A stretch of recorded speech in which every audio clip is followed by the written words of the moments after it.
गो। स्वागत है आप सभी का यूजीसी नेट अदा 24/7 पे। मैं हूँ ऐश्वर्या पुरी, आपकी इंग्लिश लिटरेचर की टीचर, और आज का मेरा ये एक ओपन लेटर मैं डेडिकेट कर रही हूँ मेरे सभी इंग्लिश लिटरेचर के स्टूडेंट्स को, जिन्होंने या तो जून 2025 में अपना नेट का अटेम्प्ट दिया है, या दिसंबर में दिया है, या जून 2026 में देने वाले हैं। अब क्या सिचुएशन बनी इस बार के एग्ज़ाम की, तो हम आज बात करेंगे बहुत ही ओपनली और ऑनेस्टली इस करंट सिनेरियो के बारे में, वो ऑब्वियस प्रॉब्लम्स एंड चैलेंजेस जो स्टूडेंट्स ने फेस की, एंड इवेंचुअली हम उसको इवेंचुअली आगे कैसे करेक्ट कर सकते हैं, या फिर हम अपनी जर्नी को और बेटर कैसे बना सकते हैं। इवेंचुअली आपका, मेरा, हम सबका गोल है अपनी अपनी लाइफ में एक जॉब अचीव करने का। कहीं हम उस मकसद से भटक तो नहीं रहे, कहीं हम बहुत ज़्यादा स्ट्रेसफुल एनवायरनमेंट्स और नैरेटिव्स में घुस के अपने टाइम को तो नहीं वेस्ट कर रहे। ये कुछ ऐसी चीज़ें हैं जिन पे भी आज मैं थोड़ी सी रोशनी डालना चाहूँगी, so please stay tuned for that.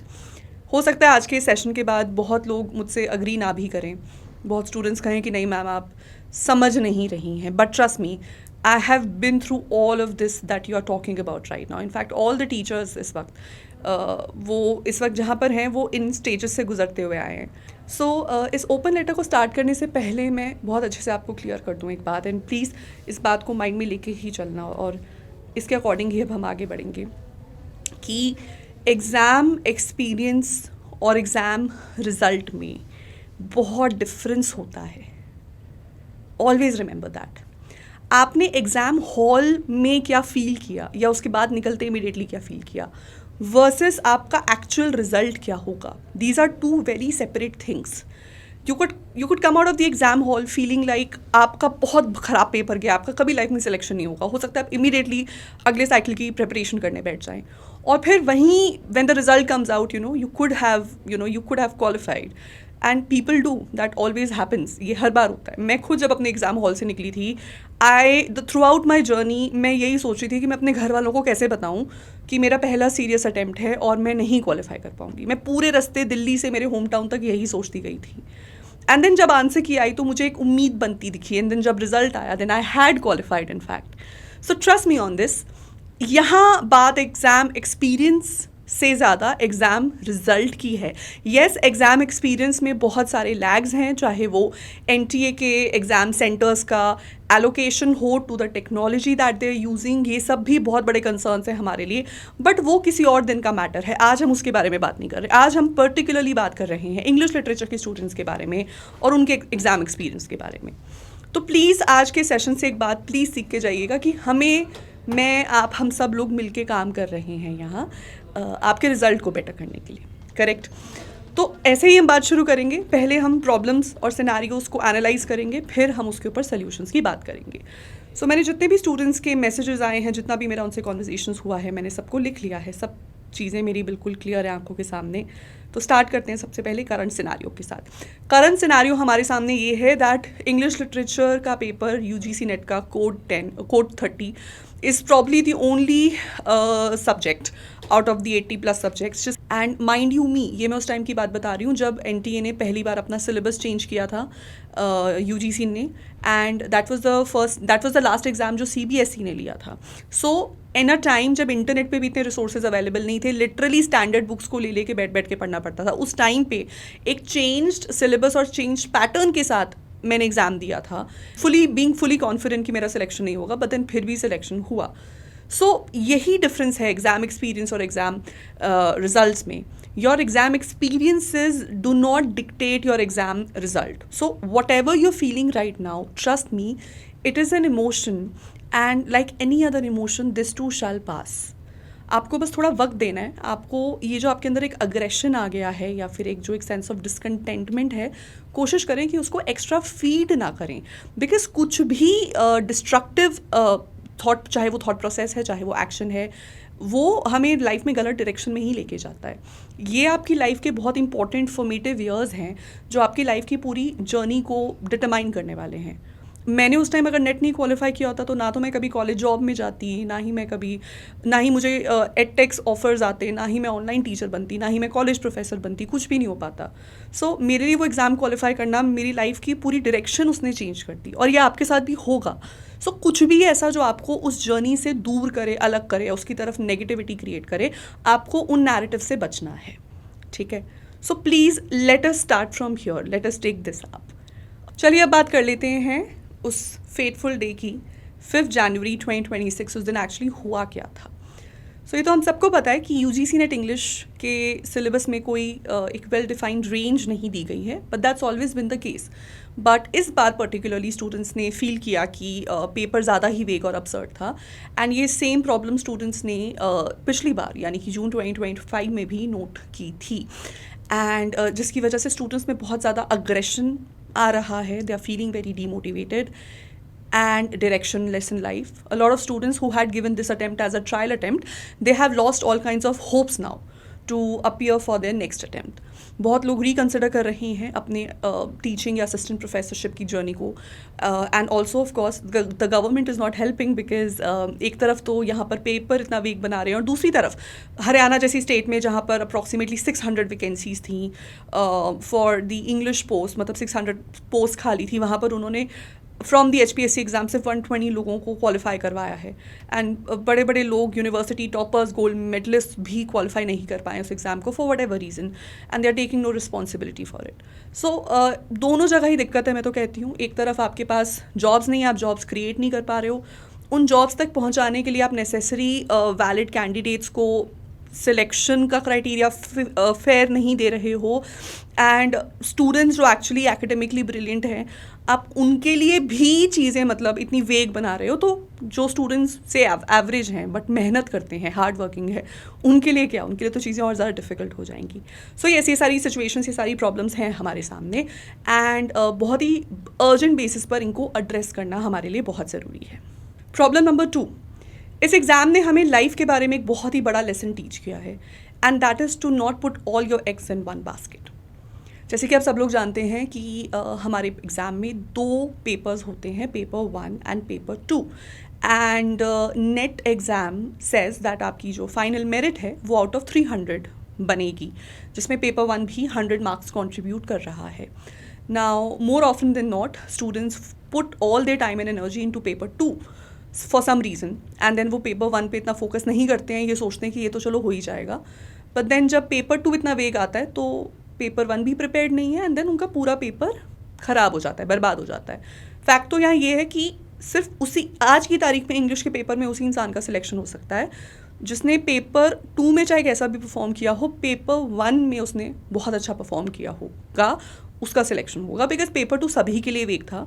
Almost सभी स्टूडेंट्स का मोरलेस एक्सपीरियंस एक जैसा ही है, बट पेपर 1 है यहाँ पर जो एक डिसाइडिंग फैक्टर का रोल प्ले करेगा, but unfortunately most of the students पे नो हीड और नो अटेंशन टू इट।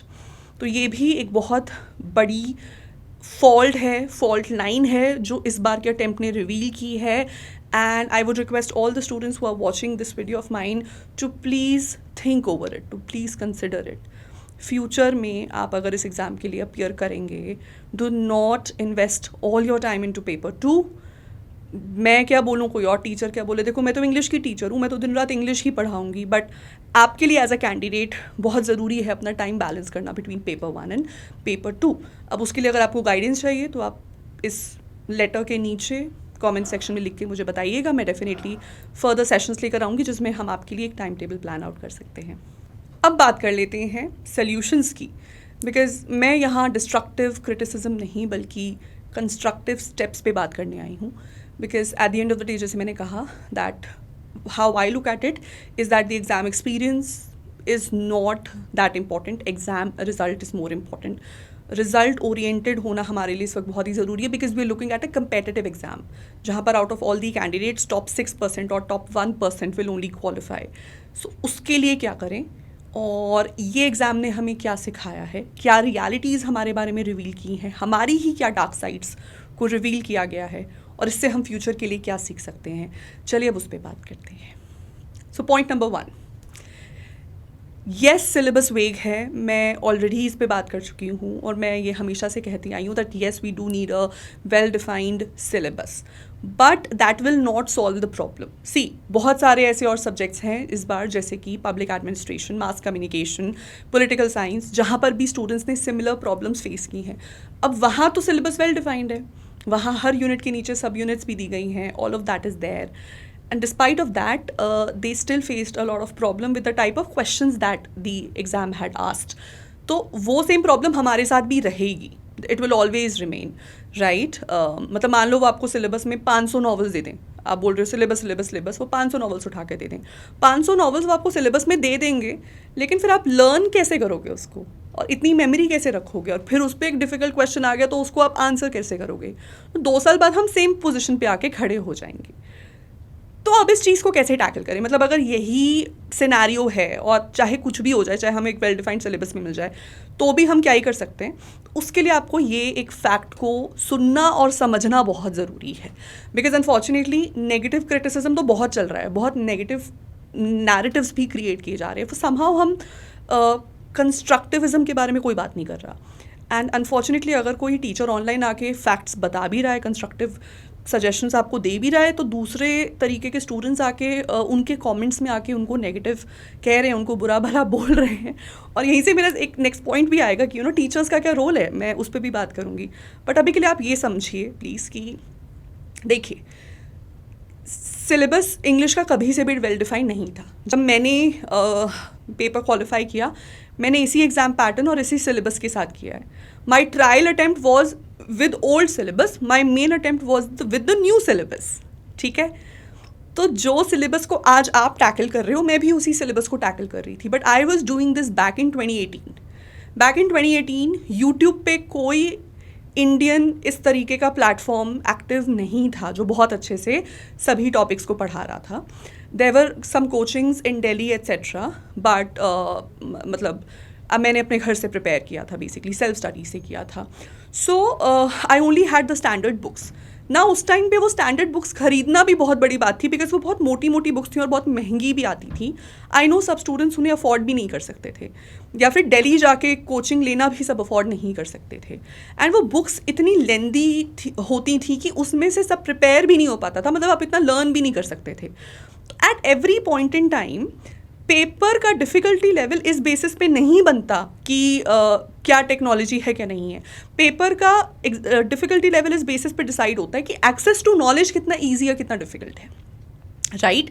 सो अब से 10 साल पहले, 8 साल पहले इसी नॉलेज का एक्सेस बहुत ही डिफ़िकल्ट था। So basis on that direct question ज़्यादा पूछे जाते थे।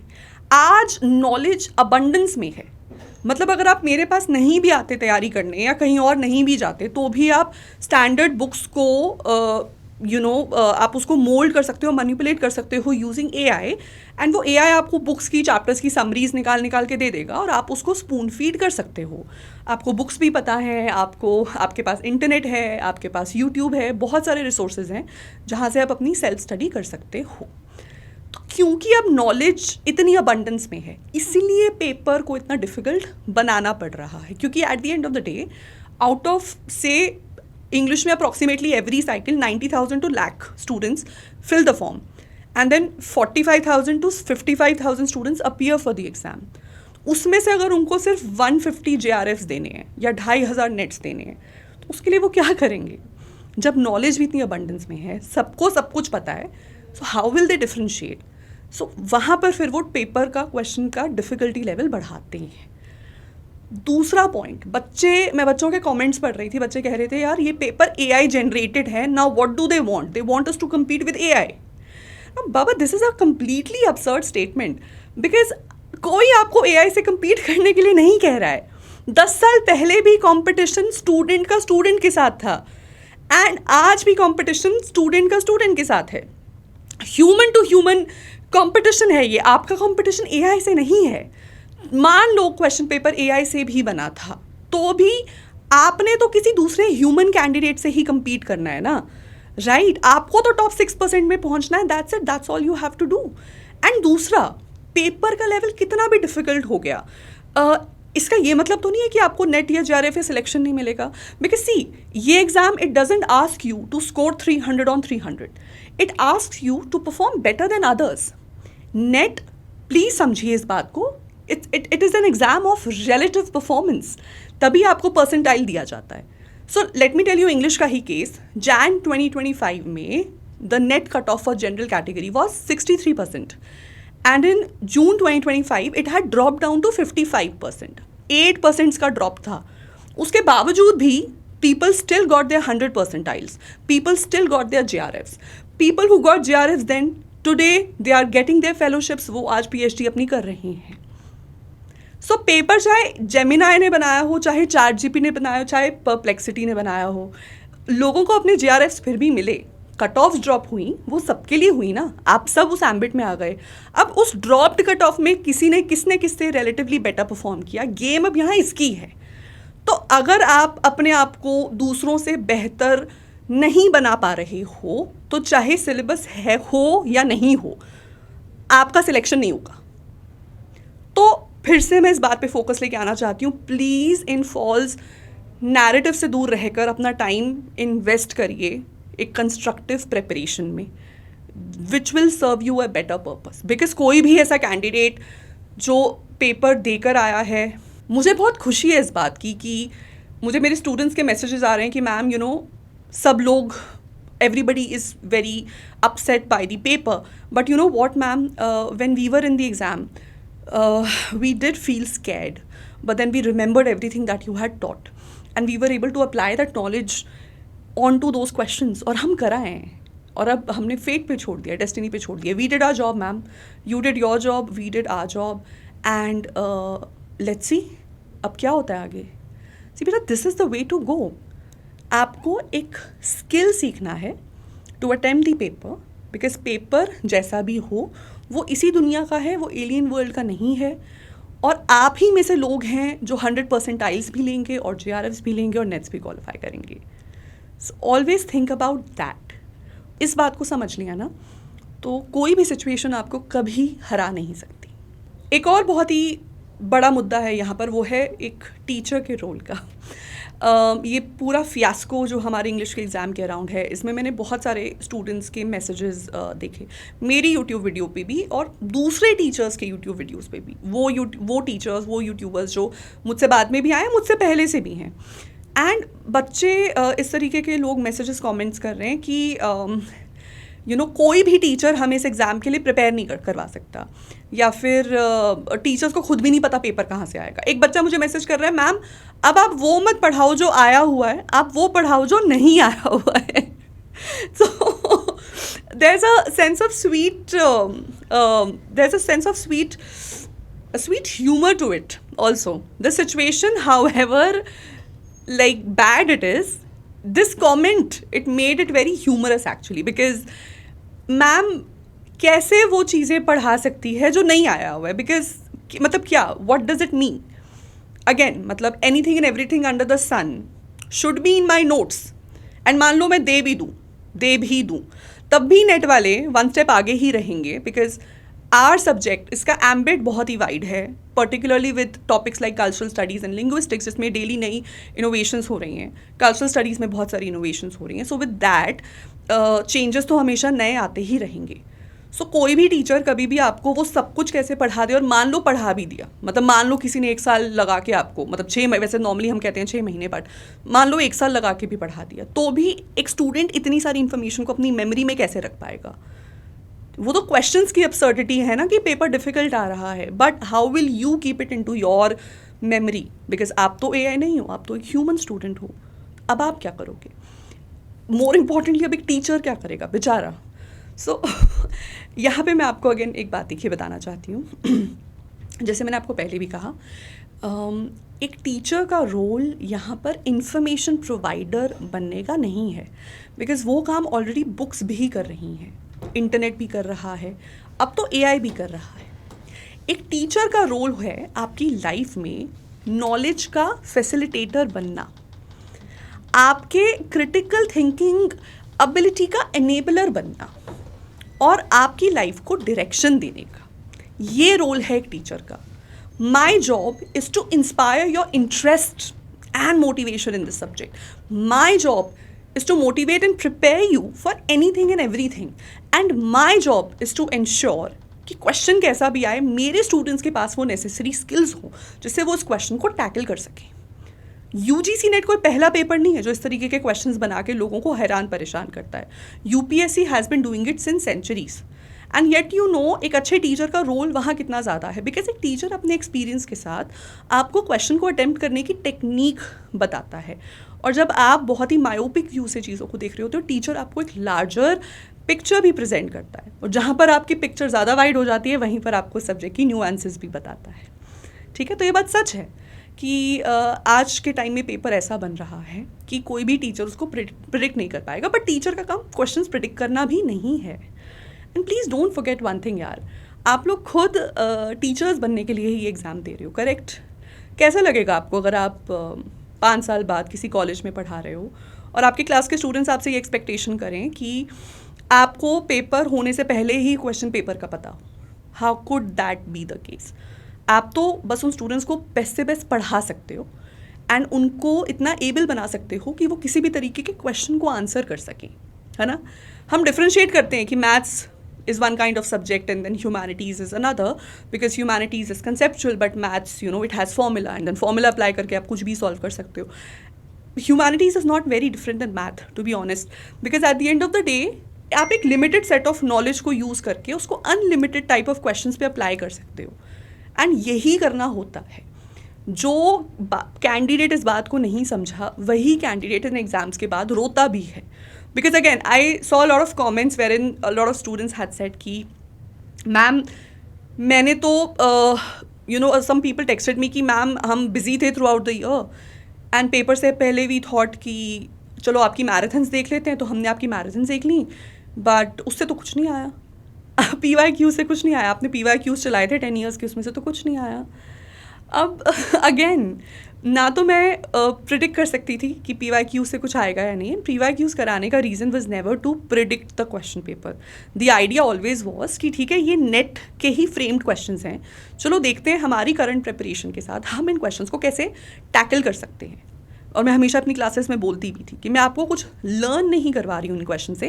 क्वेश्चंस को टैकल कैसे करना है, इन्फॉर्मेशन को मैनिपुलेट कैसे करना है, एलिमिनेशन कैसे अप्लाई करना है, स्मार्ट तुक्का कैसे मारना है, हम तो इसकी प्रैक्टिस कर रहे हैं, करेक्ट? तो तब भी गेम यही था, आज भी गेम यही है. मेरे टाइम भी मैंने ऐसे ही क्वालिफाई किया था और फ्यूचर में भी ऐसे ही चलता रहेगा, सिलेबस हो या ना हो, nevertheless. So always and always please remember, आप किसी भी टीचर के रोल को यहाँ अंडरमाइन नहीं कर सकते, क्योंकि नंबर 1 आप लोग खुद भी आगे टीचर्स बनने वाले हैं. आप अपने टीचर से ये भी सीखते हैं कि उस पर्टिकुलर सब्जेक्ट को पढ़ाया कैसे जा सकता है. The art of story telling भी आप अपने टीचर से ही सीखेंगे, जिसको इवेंचुअली आप यूज़ करेंगे आगे अपनी टीचिंग करियर में. नंबर 2 को स्किल्स को इनेबल करना है, नॉलेज फैसिलिटेट करना है और साथ ही साथ आपको नेसेसरी स्किल्स प्रोवाइड करना है. फ्यूचर का प्रेडिक्शन करना या फिर आपको किसी अनसर्टनिटी के लिए प्रिपेयर करना ही मेरा काम है. Always remember, a good teacher never predicts a certain future. She or he can only prepare you certainly for an uncertain future. और यही मेरा काम है और फ्यूचर में यही आपका भी काम बनेगा. तो प्लीज़ किसी भी टीचर के रोल को अंडरमाइन मत करिए. Every teacher has done their best. And at the end of the day, it feels so good when the students text that, ma'am, you know what, yes, questions vague थे और सभी के लिए vague थे, but then we were able to tackle the questions with confidence and now let's see what happens. So that feels good, of course. Finally, अब हम future के लिए क्या कर सकते हैं? Point number 1, please do not be demotivated. देखिए ये सब चीज़ें चलती रहती हैं, but life does not stop. आपकी convenience या inconvenience के लिए life तो रुकती नहीं है ना. NET will remain as the minimum eligibility criteria to become an assistant professor in India. You will need that PhD score to get an admission in a university for a PhD seat. You will need that JRF certificate to get your fellowship from the government. So, कोई ना कोई तो seat को ले ही जाएगा. Always remember, every time that you hesitate, someone takes that seat from you. So do not hesitate, do not stop. Take your break. I took my break, you take yours. Take as long as you want. मतलब मैं again ये नहीं बोलूँ कि लगी जाओ बिल्कुल अभी के अभी.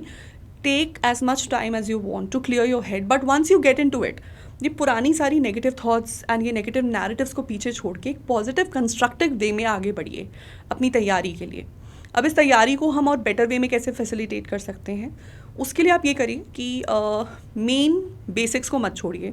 जैसे एक बच्चे का मुझे कमेंट था कि मैम अब मेन कैनोनिकल राइटर्स मैम पढ़ाना छोड़ दो, जो आ चुका है उसको पढ़ाना छोड़ दो, जो नहीं आया उसको पढ़ाओ। देखिए बेटा, ऐसा नहीं हो सकता। जो चीज़ें आती रहती हैं और जो चीज़ें कैनोनिकल हैं उन्हें हम छोड़ नहीं सकते, बिकॉज इंग्लिश लिटरेचर का इन जनरल बेस ही वहीं से बनता है। बट हाँ, अब हम ये ज़रूर कर सकते हैं कि हम कुछ पर्टिकुलर ऐसे टेक्स्ट्स जहाँ से ज़्यादा क्वेश्चन या जो इम्पॉर्टेंट हैं, जो इंडिया की डिफरेंट स्टेट सेंट्रल यूनिवर्सिटीज़ में प्रिस्क्राइब्ड हैं, जिनके नंबर फ्रीक्वेंसी ऑफ रेपिटेशन ज़्यादा है, उनको थोड़ा ज़्यादा इन डेप्थ पढ़ा जा सकता है। तो पहले से अगर आप 4 आवर्स प्रिपेयर कर रहे थे, अब आपको शायद 6 आवर्स प्रिपेयर करना होगा। पहले आप 6 आवर्स करते थे, तो अब शायद आपको 8 आवर्स प्रिपेयर करना होगा। मैं भी एज अ टीचर यही करूँगी कि मैं पहले जितनी number of hours per day take up करती थी क्लासेस, अब मैं माई आवर्स जो मैं पुट इन करूँगी मैं उसको इंक्रीज़ कर दूँगी, सो दैट मैं भी बेटर वे में नॉलेज को फैसिलिटेट कर सकूँ। एक और चीज़ जिसको ध्यान रखना बहुत ही ज़रूरी है, और वो ये है कि कुछ ऐसे क्वेश्चंस इस बार हमारे एग्ज़ाम में बने हैं जिनका नेचर बहुत ही ज़्यादा अपसर्ड था। उनकी अपसर्डिटी की वजह से आप अपनी प्रेपरेशन को मेसअप नहीं कर सकते। जैसे कि बहुत ही कोई रैंडम पोएम मैंने सुना है। अगेन, मैं जब तक क्वेश्चन पेपर नहीं देख लेती मैं ज़्यादा नहीं बता पाऊंगी, बट मुझे जितना स्टूडेंट से पता लगा, कोई एक रैंडम पोएम थी जो अपेरेंटली किसी ने भी नहीं, मतलब किसी ने भी अपने कॉलेज या स्कूल में नहीं पढ़ी है, एंड उसकी लाइन्स को क्रोनो में पुट करना था। Now see, always be ready for the fact कि ऐसे क्वेश्चंस तो आते ही रहेंगे। इसके चक्कर में आप दुनिया की अनलिमिटेड पोएम्स तो पढ़ नहीं सकते हो ना। हाँ, ये ज़रूर कर सकते हो कि इंडिया में जितनी भी मेजर स्टेट सेंट्रल यूनिवर्सिटीज़ हैं, उनके BA इंग्लिश ऑनर्स या मास्टर्स ऑफ इंग्लिश के सिलेबस में जो जो चीज़ें प्रिस्क्राइब्ड हैं, हम उन्हें और अच्छे से कर लें। अच्छा, इस बार जैसे लिंग्विस्टिक्स के एरिया से भी बहुत ज़्यादा वाइडर एरिया से क्वेश्चंस बने थे, तो लोगों को ये लग रहा था कि हमें लिंग्विस्टिक्स पढ़ना पड़ेगा क्या, वो तो एक सेपरेट पेपर होता है नेट में। सो देखिए, आप हो सकता है इस बार बहुत सारा लिंग्विस्टिक्स प्रिपेयर कर जाएं, बट नेक्स्ट सेशन में लिटरेरी थियोरी से बहुत ज़्यादा क्वेश्चंस आ जाएं। So that will always be the case, मतलब you will prepare for one thing and they will ask just another thing. So ऐसे में अब आप यही कर सकते हैं कि हर यूनिट को एंड दोनों पेपर्स को बहुत अच्छे से प्रिपेयर करके जाएं। अब हमें अपनी प्रिपरेशन को और वाइडन करना पड़ेगा, कंसेप्चुअली और जोड़ना पड़ेगा। और ये जो अप्रोच है कि चलो लास्ट के 2 महीने या 3 महीने में प्रिपेयर कर लेते हैं, उस अप्रोच को छोड़ना पड़ेगा एंड आगे बढ़ना पड़ेगा एक बहुत ही स्ट्रॉन्ग एजेंडा के साथ। बट इस एजेंडा में कोई भी स्कोप ऑफ डाउट या नेगेटिविटी नहीं हो सकती, जिसके लिए ये आज का एक ओपन लेटर सेशन मैंने आपके साथ किया है।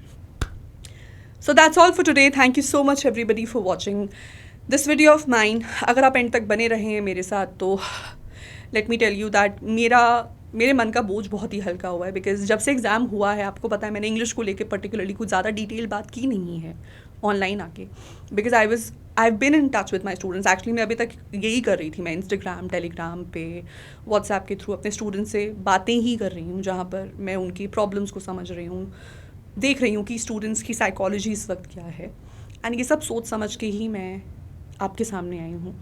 लेकिन हाँ, अब ये ज़रूर है कि मैं भी पूरे तरीके से रेडी हूँ अपनी गेम को अप करने के लिए। आपको भी मेरे साथ होना पड़ेगा, बिकॉज ज़िंदगी किसी के लिए नहीं रुकती है, और अगर ये इंसिडेंट से अगर हम थक जाएं, हार जाएं, रुक जाएं, तो फिर हम विनर्स ही कैसे हुए यार। विनर्स का तो क्वालिटी होती है ना, Perseverance, you know, the fact that they are adamant, the fact that they are solid and strong and steadfast. So वो steadfastness हमें यहाँ रखनी इस वक्त बहुत ज़रूरी है। Yes, if winter comes, can spring be far behind? So इसी बहुत ही पॉजिटिव नोट के साथ मैं आज की इस वीडियो को एंड करना चाहती हूँ। बहुत ही जल्दी मेरा नया बैच भी स्टार्ट हो रहा है, UGC नेट इंग्लिश जून 2026 के लिए। बैच में एनरोल करने के लिए आप नीचे दिए गए नंबर पे कॉल करके अभी के अभी अपनी सीट्स बुक करिए, बिकॉज हम एक रिन्यूड रिजुविनेटेड अप्रोच के साथ अब अपनी क्लासेस को बहुत ही जल्दी रीस्टार्ट करने वाले हैं। सो 15 से मैं पहला सेशन लूँगी। Very excited to see all of you there. अगर आपको मेरी ये बात अच्छी लगी एंड आपको लगता है कि हाँ, मैम की बात में तो दम है, और आप भी चाहते हो बेस्ट क्रिटिकल अंडरस्टैंडिंग के साथ अपनी इस जर्नी को स्टार्ट करना, तो जुड़िए मेरे साथ। बिकॉज ऑलवेज रिमेंबर, कोई प्रेपरेशन वेस्ट नहीं होती। नॉलेज है ना, कहीं ना कहीं तो काम आएगी। The little knowledge goes a long way. Thank you.